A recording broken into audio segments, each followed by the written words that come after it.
Welcome to Keep It Humane, the podcast, where we talk about animal control, shelters, and animal welfare, and the people doing the work. With your hosts, Ashlee Bishop. And sometimes Ashlee Bishop. And Daniel Ettinger, helping people help animals. Welcome to Keep It Humane, the podcast. Dan left us alone again. So it's roasting Dan all day. No, but I mean, he was right. We have enough material to roast him for like a season if need be. Dan is currently set up on the side of the road, helping any of the motorcyclists who just need a good chat. So, he's just out and about on his bike, making sure that people are good on their bike. If they need anything, he's there so he can help them fix things if they need it. And if you ask him really nicely, he might even strap a little stuffed animal to your bike for you with a catch pole. Oh, this is going to be so freaking good. Well, howdy, folks. It's just Lee and I today. Lee and Lay. Yeah, Lee and Lay. She's the Lee to my Lay, y'all. How's it going over there in Wisconsin? Oh, okay. So, I mean, I feel like we always start. Oh my God, my cat's gonna fall. He's orange, guys. Check him out on the video because he's obnoxious. I feel like we always talk about the weather because there's such drastic weather differences. Mm-hmm. Literally, I had early in the week, it was like 60s, and then midweek, it was snowing again. So, I'm over it. I'm ready for summer. I don't know. I've been able to talk to you guys a little bit on our chat and stuff. For those of you that don't know, like, go back, listen to our old stories. Like, we've talked about my situation here and my job, and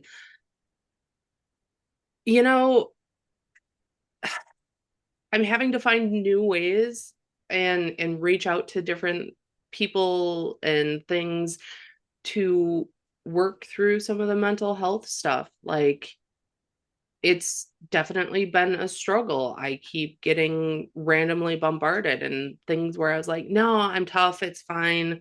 Like, this isn't going to bother me. And then all of a sudden, the police captain who wanted to, get rid of my position and fought so hard against it shows up, and I'm spiraling.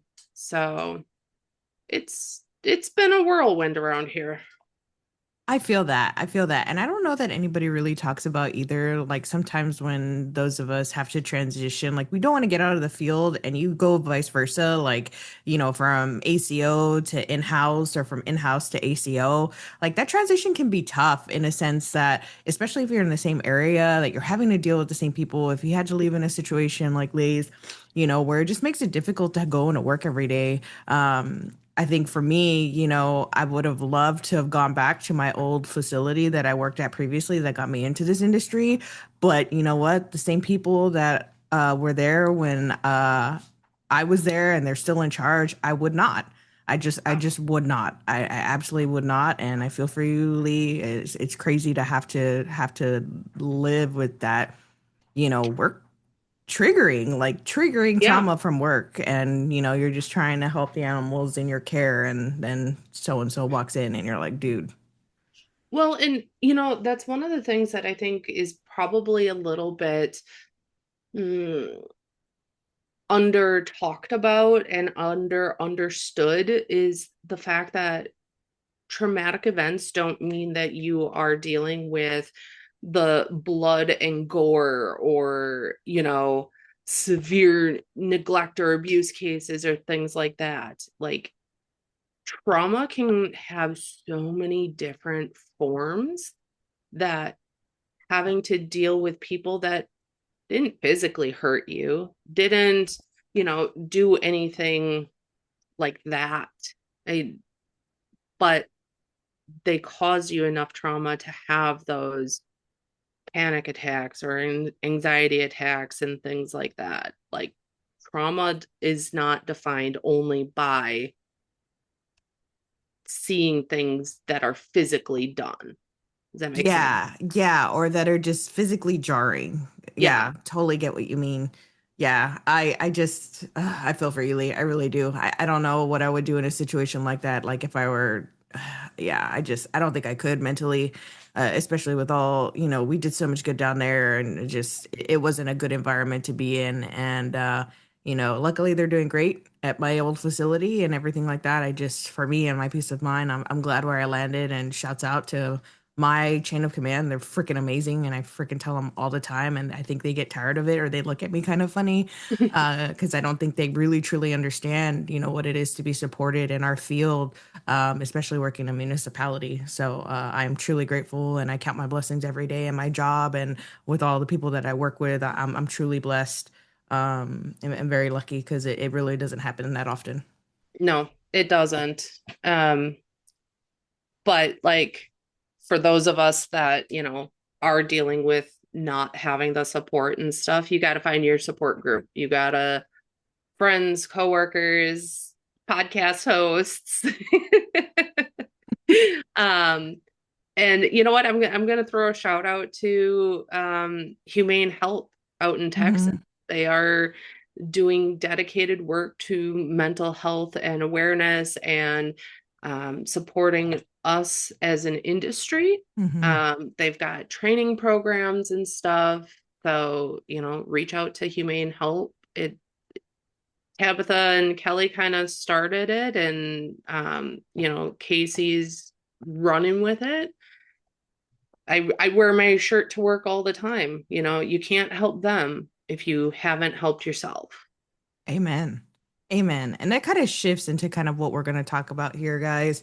We really didn't have a topic today, but I ran into this post the other day, and I'm not going to name the page or the person or anything like that where I found it.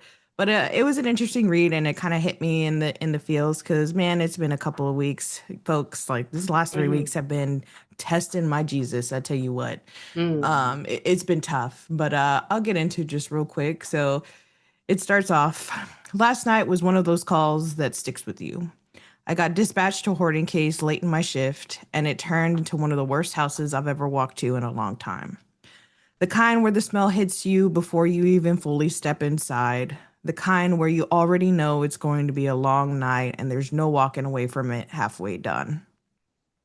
I came into work at 0900, already exhausted. The shifts leading up to that, I had been working late as well, so I was already running low on sleep before the day even started. What people don't always see is everything that comes after that initial call. Coordinating, documenting, excuse me, making sure every detail is right, every animal is accounted for, every step is done correctly, because if we miss something, it matters Mm. to the case, to the outcome, and to the animals. I ended up working until around 0300, 0400, and I didn't leave that house untouched. By the time I was done, I was covered in feces, cat and human, spider webs, and had contact with deceased animals' remains. Even with a mask on, spending hours inside breathing in that level of ammonia stays with you. My chest is still a little tight and wheezing from it. I hadn't eaten much that day before, didn't get a chance to eat during shift, and by the time I could eat, I got pulled into the call. I think I had 2 bites of food before it all started. I finally ate a bagel the next morning. I still went to an event at my old high school at 0900 to support the program that helped shape who I am today. I stayed the whole time, smiled, talked, showed up the way people expect us to. Then drove home and caught myself starting to doze off at the wheel. That part stuck with me.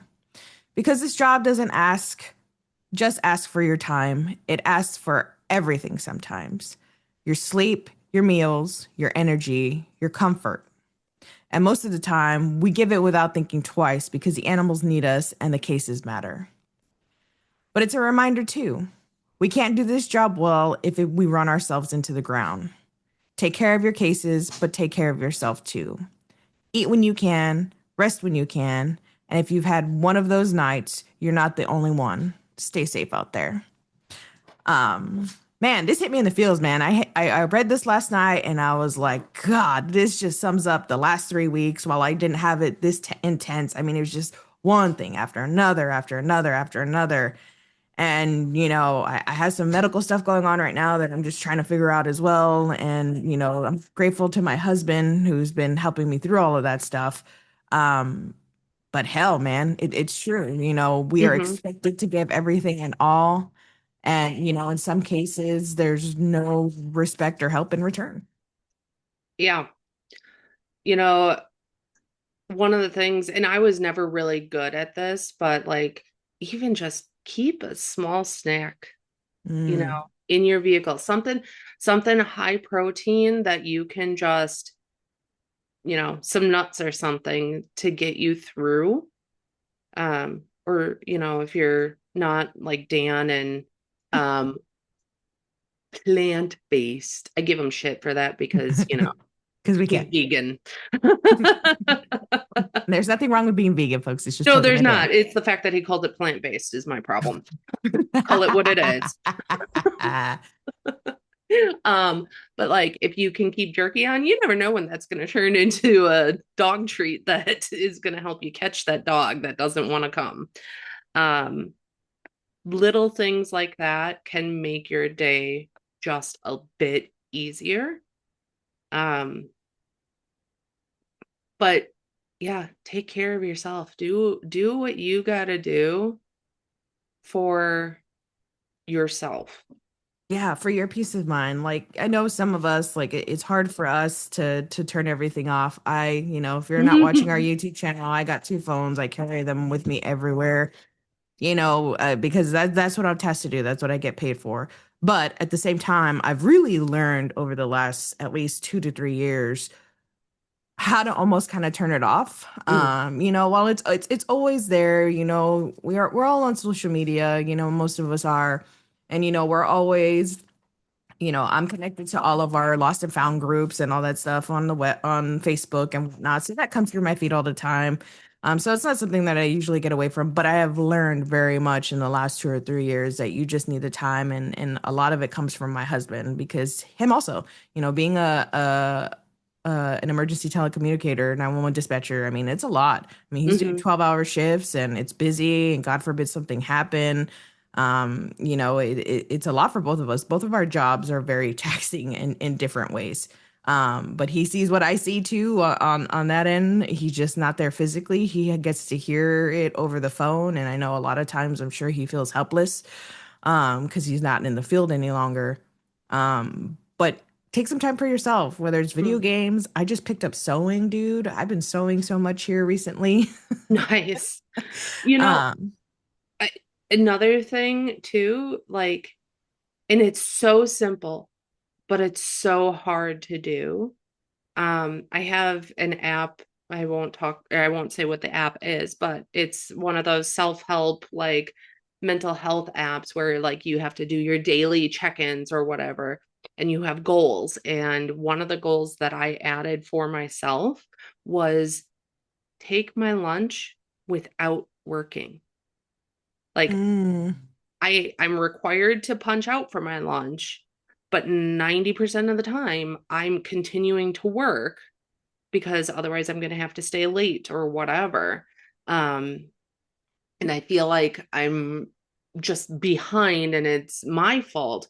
No, take your lunch, turn off the work mode and like do your best to relax, go for I a don't, walk. I don't know how to do that. But that's the problem. Like you gotta do that to, if you can't take your vacation, or like especially if you are on call and things like that, so you always have to be on, that's one of the times when you can be off. And maybe Yeah, for every once in a while there's a little thing that pops up that, okay, no, I really do need to deal with this on my lunch, but can it wait? You literally, your lunch is probably 30 minutes. Is that animal going to be harmed in 30 minutes? Are you really going to get that much more work done in those 30 minutes that it's going to impact your whole day that much, Hmm. that's a little thing everybody can do.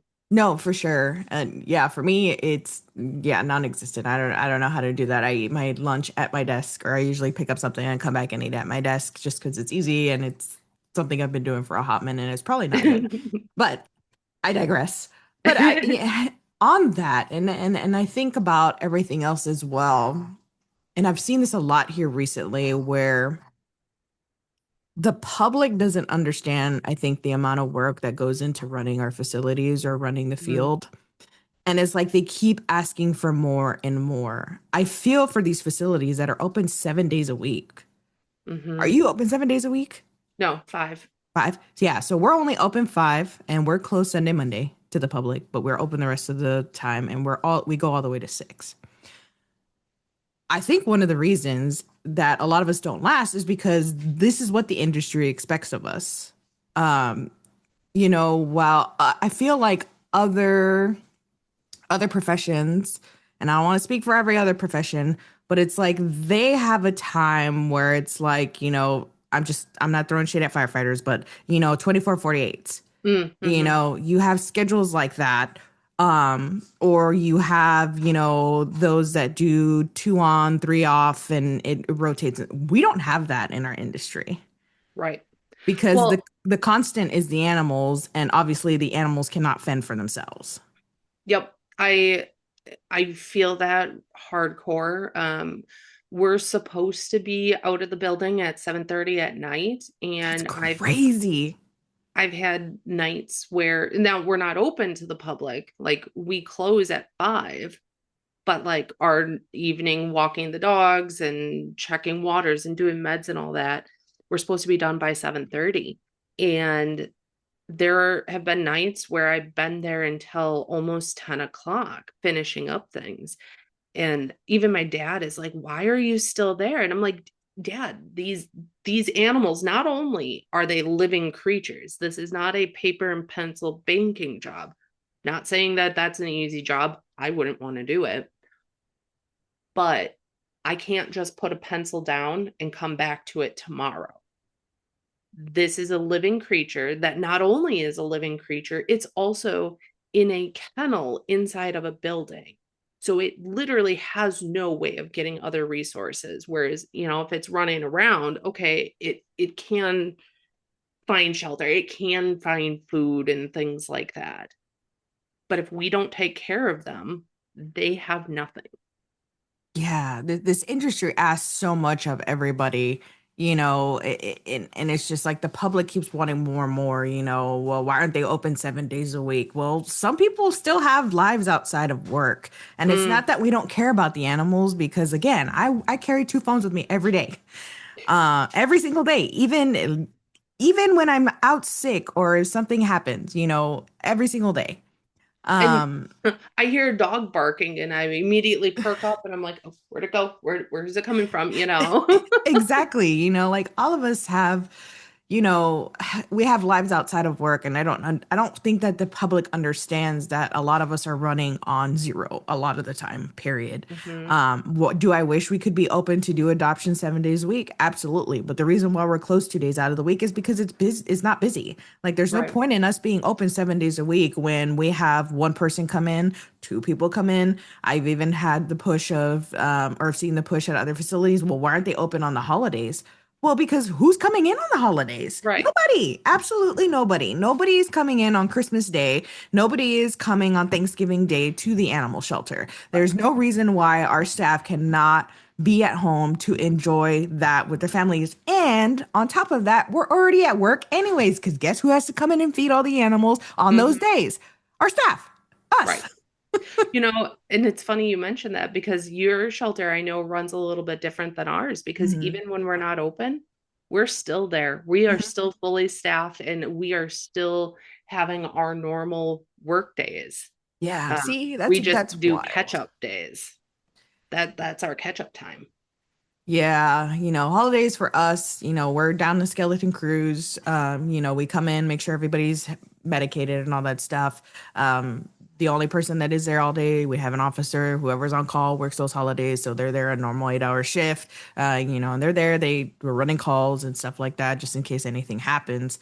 But we are also people too with families outside of the job, and it's not because we don't care about the animals, but doing this 7 days a week, one is not a good Not use of healthy. tax. Yeah, well, one is not healthy. Oh, Two, it's not a good use of resources for taxpayer dollars, especially if you're having staff just sit around because nobody's coming into your facility because it's whatever day of the week that's slow for you. There's a lot of reasons why it is not pertinent to be open 7 days a week because mm-hmm. again, there's a lot of things that go into it. It's not because they don't care about the animals, or they don't want to come in on the holidays. Everybody deserves to be at home Yep. with their families on holidays.